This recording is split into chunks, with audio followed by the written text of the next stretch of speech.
അമ്മേ, ഈ മകൻ വന്നിരിക്കുകയാണ്. ഇനി ഞാൻ ഇവിടം വിട്ടെങ്ങും പോവില്ല. മരണം വരെ അമ്മയുടെ അസത്രയിൽ എനിക്ക് തിരികൊളുത്തണം. അമ്മങ്കാവ് ഭഗവതിക്ക് ശക്തിയുണ്ടെങ്കിൽ അമ്മയുടെ മകന് ഒരാപത്തും വരികില്ല. എന്റെ അമ്മങ്കാവ് ഭഗവതി.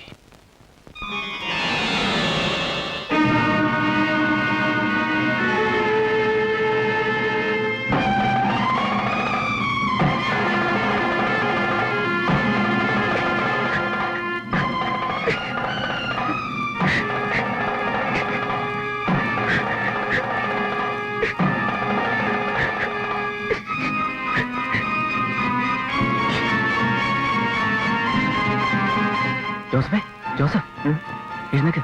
ഒരു സ്ത്രീ കരയുന്നു. സ്ത്രീയോ? എവിടെ? മുകളിലത്തെ മുറിയില്ലേ? ഞാൻ കേട്ടതാണ്. ഓ, താൻ സ്വപ്നം കണ്ടതായിരിക്കും. പോയി കിടന്ന് ഉറങ്ങാന്നു.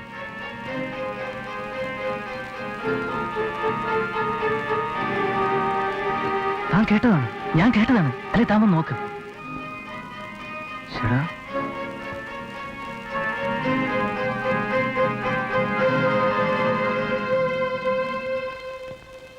ഇനി ഇവന്മാര് ഇക്കാക്കയെ അറിയിക്കാതെ ഏതെങ്കിലും ഒരുത്തിയെ രാത്രി പിടിച്ച് വീട്ടിനകത്ത് കയറ്റിയതാണോ?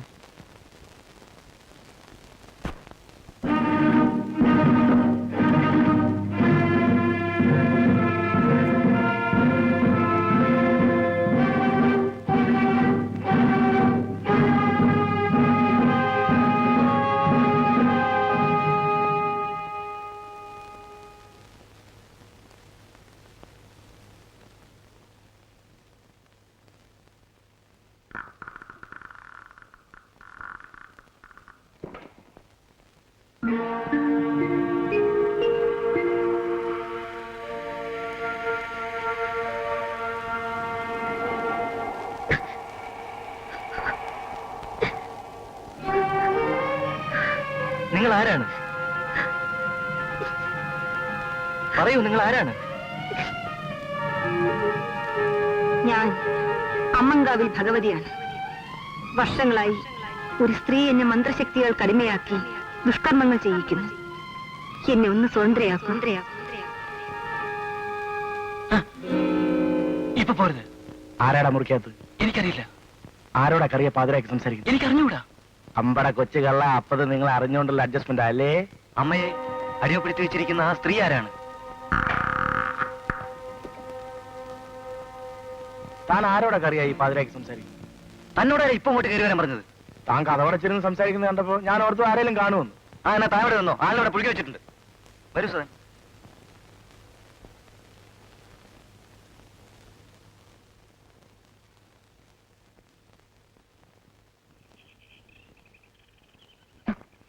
നീ എന്താ കറിയാ ഈ പറയുന്നത്? എനിക്ക് വിശ്വാസം വരുന്നില്ല. അതെ കാക്ക, ഒരു കുടുംബക്ഷേത്രം എന്ന് വെച്ചാൽ ആ കരയുടെ രക്ഷയ്ക്ക് വേണ്ടിയിട്ടുള്ളതാണ്. പക്ഷെ ഞാൻ ഇന്നലെ കേട്ടത് ഈ കുടുംബക്ഷേത്രത്തിലെ ദേവിയുടെ ശബ്ദമാണ്.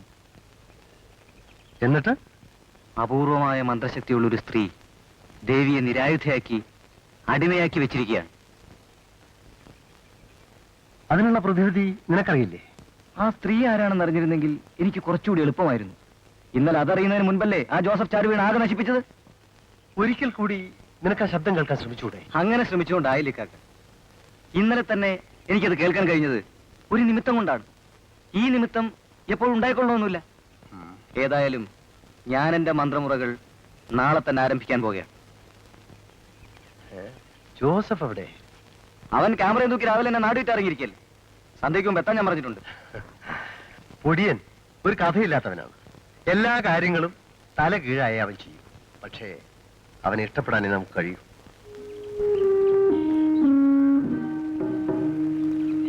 ഒരു മിനിറ്റ്, ഈ അമ്മങ്കാവ് എവിടെയാണ്? ഇതിലേ പോയാ മതി.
വാസുവേ, വാസു, ഹലോ, ഇവിടെ ആരും ഇല്ലേ?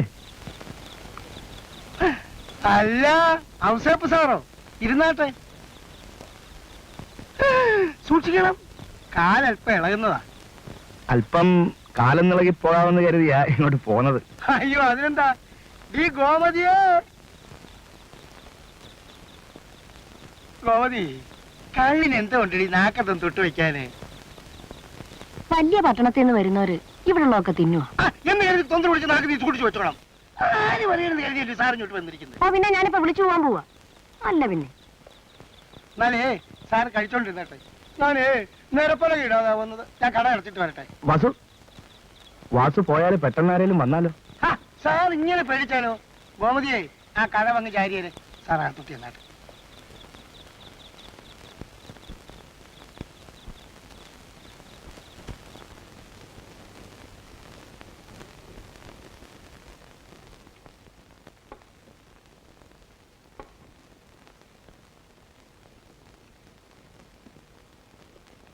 എന്നാ ഇതിങ്ങനെ വെച്ച് നോക്കിക്കൊണ്ടിരിക്കുന്നേ? തുടങ്ങി.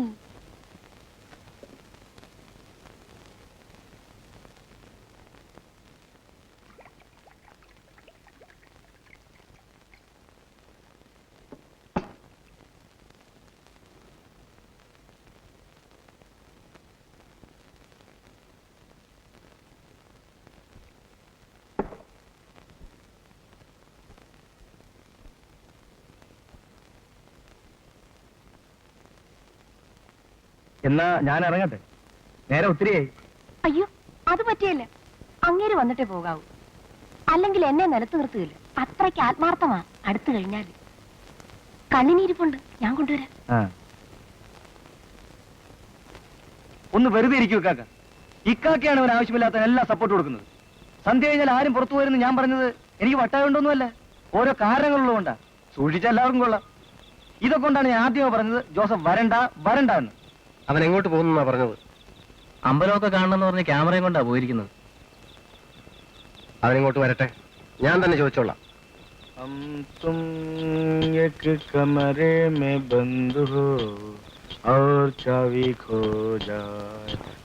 ഔസേപ്പ് പാടൂ.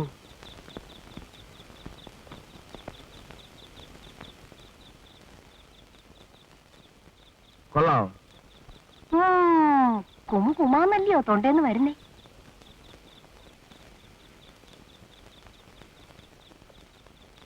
ഔസേപ്പൂഞ്ഞെന്താ ഒരുമാതിരി വല്ലാതെ നോക്കുന്നേ? ഒരു നിറം മനസ്സിൽ വിചാരിച്ചു. വിചാരിച്ചു ചോപ്പാണോ? അതെ. എങ്ങനെ മനസ്സിലായി? അതൊക്കെ എനിക്ക് പറയാൻ കഴിയും. ജ്യോതിഷമായിരിക്കും. സാമുദ്രിക ലക്ഷണം നോക്കി പറയാൻ പറ്റും. സാമുദ്രി എന്ന് വെച്ചാ ദേഹത്ത് വല്ല ചതവോ മറുകോ മറ്റോ ഉണ്ടെങ്കിൽ അത് നോക്കി പറയാൻ പറ്റും. അങ്ങനെ വല്ലതും ഉണ്ടോ? ഇവിടെങ്ങാണ്ടൊരു പാടുള്ള പോലെ തോന്നുന്നു. അതുള്ളവരെ പൊന്നരിഞ്ഞാണ് ഇടുമെന്നാ പറയുന്നേ. തൊട്ടു നോക്കിയാലേ പറയാൻ പറ്റൂ. അയ്യോ, അതൊന്നും വേണ്ട. ആരെങ്കിലും കാണും.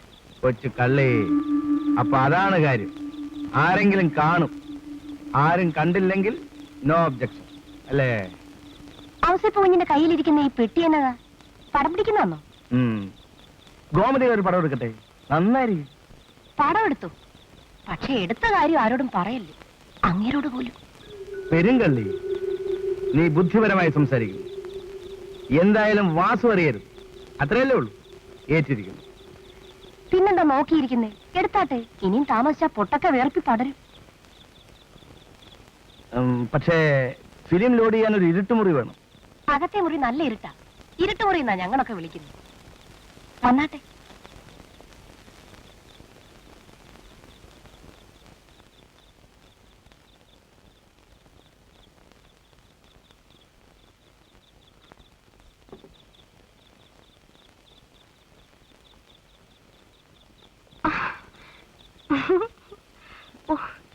എന്തോന്നാ കുഞ്ഞത്?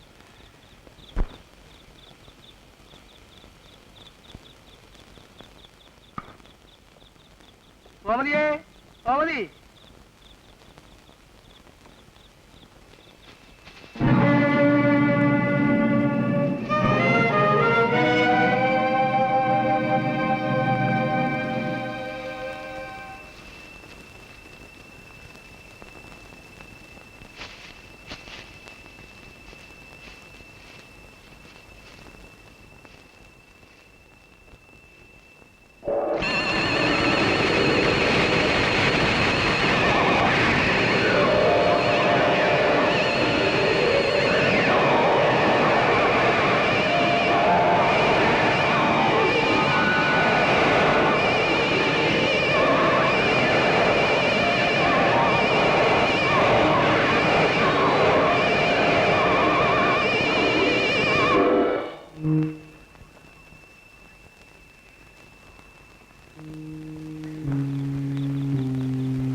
പൊടിയാ,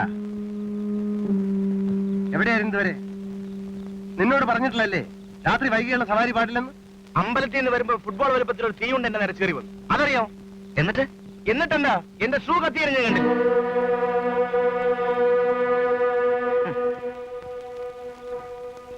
ജോസഫ്, ജോസഫ്.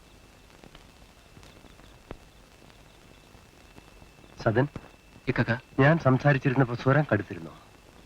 എന്താ ഇക്കക്ക? ഇനി പൊടിയനത് വിഷമുണ്ടായി കാണൂ. അതൊന്നുമില്ല.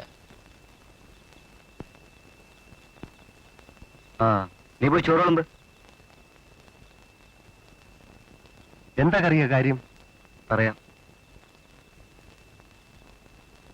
ഇക്കാക്ക വിഷമിക്കരുത്. ജോസഫ് മരണത്തിൽ നിന്ന് രക്ഷപ്പെട്ടു എന്ന് വിചാരിച്ചാ മതി. എന്നുവെച്ചാൽ?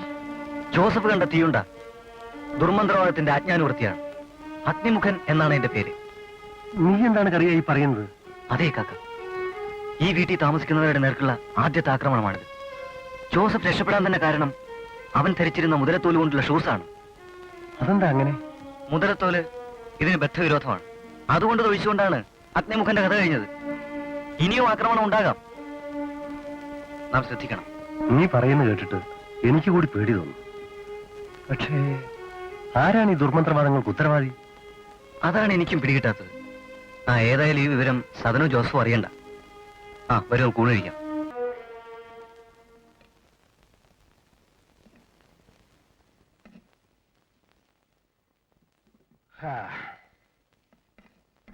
പൊടിയും വന്നില്ലേ? അവന് ചിലർ പിണക്കമൊക്കെ ഉള്ള കൂട്ടത്തിലല്ലേ. ഇക്കാക്ക ഒന്ന് വിളിച്ചാൽ അവൻ വരും. പൊടിയാ, മോനെ പൊടിയാ.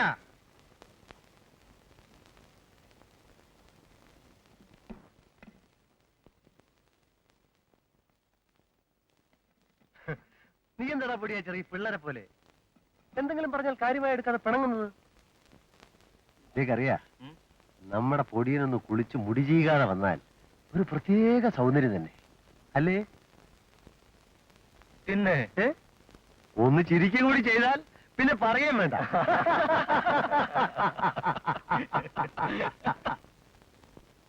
ജോസഫ്, നിന്റെ രക്ഷ എവിടെ?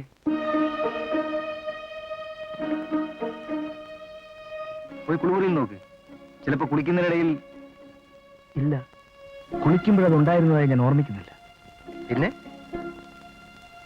അമ്പലത്തിന് വരുന്ന വഴി നീ വല്ലയിടത്തും കയറി? ഇല്ല. നല്ലവണ്ണം ആലോചിച്ച് നോക്ക്.